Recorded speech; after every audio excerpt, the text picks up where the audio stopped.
နိုလန်လည်းသူ့ရဲ့ကားနဲ့ပဲအိမ်ကိုပြန်လာနေခဲ့ပါတယ်ပြန်လာနေတော့မှပဲသူ့စီကိုဖုန်းကောဝင်လာပါတယ်ဆက်တဲ့သူကတော့နနပါအဲ့ဒါကြောင့်နိုလန်လည်းအန်ဒီရဲ့ကင်းအောင်ကားကိုရပ်လိုက်ပြီးဖုန်းကင်လိုက်တာပေါ့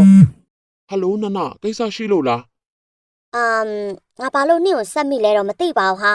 ဒါပေမဲ့ဟိုလေအဲလစ်ကဖုန်းမကင်လို့ဟာနင်သူ့ကိုတွေးမိသေးလား အေးတွေးမိတယ်လေသူငါနဲ့ညနေကတွေ့ပြီးကြောင်စာဝယ်မဲဆိုပြီးထွက်သွားလိုက်တာပဲ โอเคသူ့ဖုန်းကိုဆိုင်းလန်လုံးမိထားတယ်ထင်တယ်နင်သူ့ကိုတစ်ချက်လောက်ခေါ်ကြည့်မလားနိုလန်ငါသူ့ဖုန်းနံပါတ်ကို message ပို့ပေးလိုက်မယ် ရတာပေါ့နနသိရ နိုလန်လည်းအဲလစ်ရဲ့ဖုန်းနံပါတ်ရသွားတာမလို့ပျော်သွားတယ်ဆိုပေမဲ့တစ်ဖက်မှာလည်းစိုးရင်စိတ်တွေဖြစ်သွားပြန်ပါတယ် မဟုတ်သေးဘူးအဲလစ်တခုခုများဖြစ်နေမလား အလစ်တော့သမားတွေကတော့အဲလစ်စီကဖုန်းလာနေတာမလို့ကြောက်နေပါတယ်ဟာငါတာကြီးကိုဘလို့ပိတ်ရမှာလဲကျမကိုလှုပ်ပေးပါရှင်ရှင်တို့လိုချင်တာကုန်ပေးပြီးပြီပဲလေလှုပ်ပေးပါတော့တောင်းပန်ပါတယ်အိုးဟိုတနာစရာလေးပါလားကွာစိတ်တာမကောင်းမင်းကငါ့ပိုင်မယ်မလွတ်ဘူးကွာမလွတ်ဘူးဟာဟာဟာဟာကဲပါအောင်ရှင်ကျမကိုကဲကြပါအောင်ရှင်ဟျောင်းသူ့ပါဆက်ကိုပိတ်အောင်လှုပ်စမ်းအလစ်တော့သမားလည်းအဲလစ်ကိုမိတ်သွားအောင်တီးထည့်လိုက်ပါလေရောကံကောင်းတာကတော့အဲလစ်ပြဿနာဖြစ်တဲ့နေရာကိုနိုလန်ကရောက်လာခဲ့ပါတယ် ဟာဟိုမှာအဲလစ်ပါလား အဲလစ်ကတော့တတိပါလစ်ချင်တယ်လို့ဖြစ်နေတာပါအလစ်တော့သမားရဲ့လက်သီးကိုစားပြီးပြန်မထနိုင်တော့ပါဘူးမထနိုင်တော့မှအတိတ်ကအစိုးတွေကိုလည်းပြန်မြင်နေရပါတယ်မထားခဲ့ပါနဲ့ရှင်ကျမရှင်ကိုလိုအပ်တယ်သမီးလေးလည်းရှင်ကိုလိုအပ်တယ်လေအဲလစ်ကငဲငယ်လေးပဲရှိသေးတာပါ ငါတောင်းမှန်ပါလေကွာသွားရတော့မယ် မသွားပါနဲ့ရှင်မသွားပါနဲ့ပြန်လာခဲ့ပါပြန်လာခဲ့ဒါပေမဲ့လည်းအဲလစ်ရဲ့အဖေကသူ့အမေရဲ့ပြောစကားကိုနားမထောင်ပဲထွက်သွားပါတယ်သားမင်းညလုံးထားပြီးရဲရဲဆက်ဆက်ထွက်သွားတာပါဒီအတိတ်ဆိုးတွေကိုတွေးပြီးတဲ့နောက်မှာတော့အဲလစ်တယောက်မျက်ရည်တွေအများကြီးနဲ့ပြန်တတိယလာပါတယ်ပြန်လာခဲ့ပါရှင်ပြန်လာခဲ့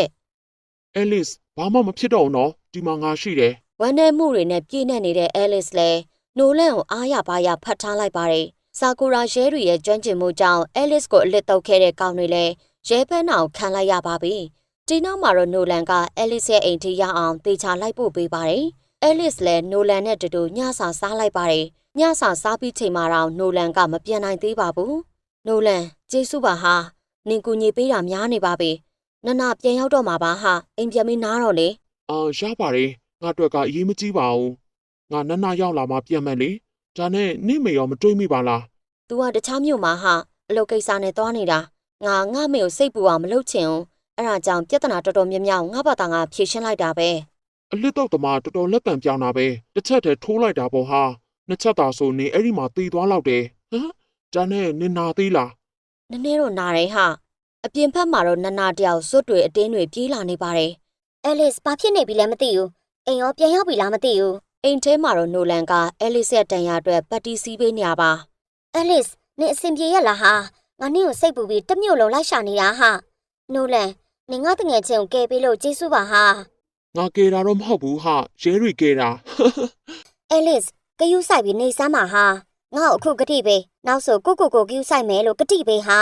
။ Okay နနငါကတိပေးပါတယ်ဟာ။နနရောက်လာပြီမလို့နိုလန်လဲစိတ်ချလက်ချနဲ့သူ့အိမ်သူပြန်သွားပါတယ်။နောက်ရက်မှာတော့ကျောင်းကဖွင့်နေပါတယ်။အဲလစ်လည်းတန်ရာတက်တာသွားပြီမလို့ကျောင်းကိုရောက်လာပါတယ်။ငါဘလို့ခန်းစားနေရလဲမသိဘူး။ကျောင်းထဲကိုရောက်တဲ့အခါမှာတော့နိုလန်ကိုမြင်လိုက်ရပါတယ်။သူကတခုခုကိုငေးမောနေရပါ။အဲ့ဒါကြောင့်အဲလစ်လည်းဟေးနိုလန်နင်ဘာတွေငေးနေရလဲ။ Sorry ငေးနေရမလား အဲလစ်ငါပေးစောမှမငေဘူးဒါနဲ့နင့်တန်ရပျောက်သွားပြီလားမနာတော့ဘူးလား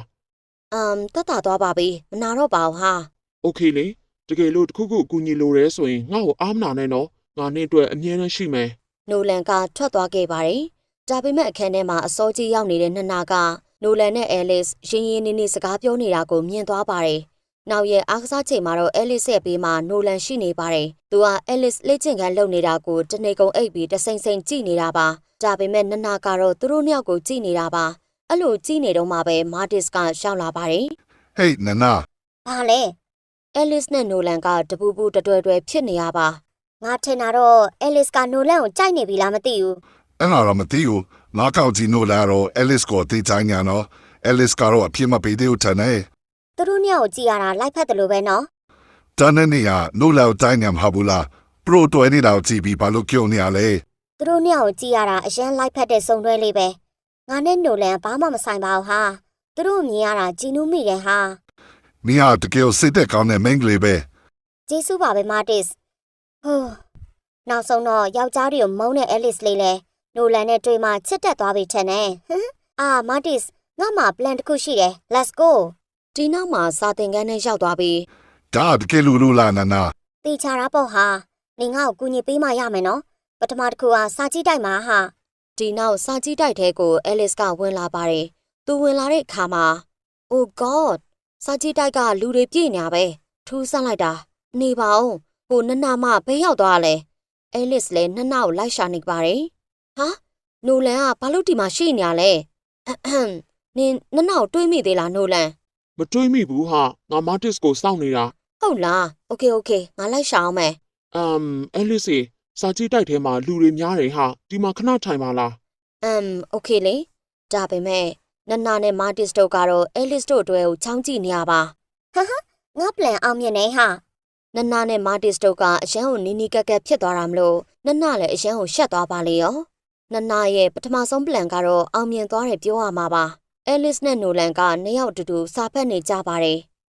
ကဲနောက်တစ်ခုကတော့ချက်ပြုတ်ရအခန်းထဲမှာဟာ ဟို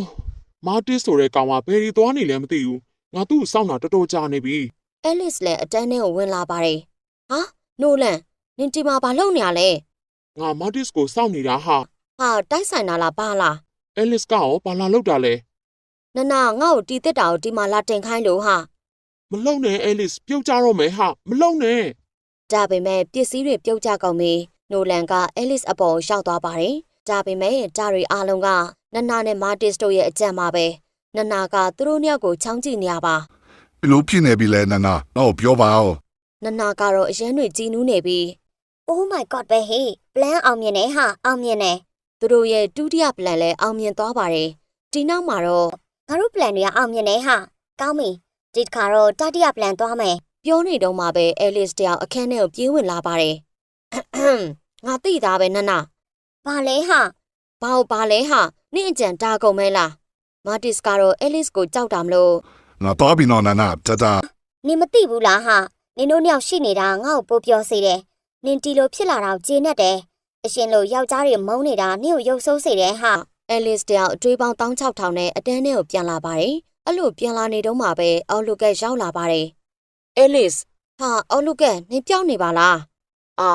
နင်ငါ့ကိုတာမေးတာများနေပြီဆိုတာငါသိပါတယ်နင်နောက်တစ်ပတ်အားလားအဲလစ်ဒီလိုမေးတာကြီးကနင့်ကိုစိတ်ပြက်စေတယ်ဆိုတာငါသိပါတယ်ဟာဒါပေမဲ့ငါနေနဲ့အေးအေးဆေးဆေးစကားပြောချင်တယ်ဟာအဲ့နာမှာတော့နိုလန်ရှိနေပါတယ်သူကချောင်းနှားထောင်နေရပါအာမရဘူးလားအဲ့ဒါဆိုလဲ sorry ပဲဟာငါသွားပြီရပါတယ်ဟမ်ရတယ်တကယ်လားအဲလစ်တကယ်ပေါ့ဟာဝေါကောင်းလိုက်တာဒါဆိုစနေနေ့ကျရင်တွေ့ရအောင်လေဒီလိုပြောလိုက်တာကိုနိုလန်လည်းကြားသွားပါတယ်ဒါပေမဲ့ဘာမှတော့မလုပ်ခဲ့ပါဘူးအဲ့လိုနဲ့စနေနေ့မှာတော့အဲလစ်လည်းအော်လူကက်စီကိုတွားလိုက်ပါတယ်ဟိုင်းအဲလစ်လာပြီးလို့ကျေးဇူးပါဟာ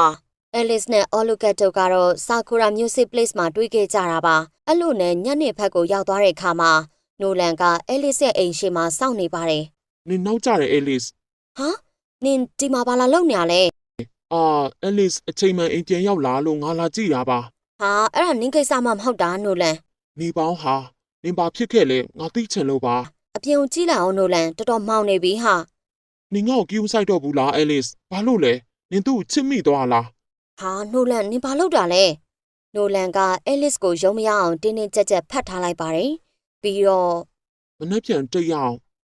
ဘာလို့လဲ ငါနင့်ကိုဘာမှမဟုတ်တော့ဟာမနှက်ပြန်ညနေ4 နာရီပရာမာမှာငါ့ကိုလာတွေ့နော် ဟာဘာပြောမလို့လဲ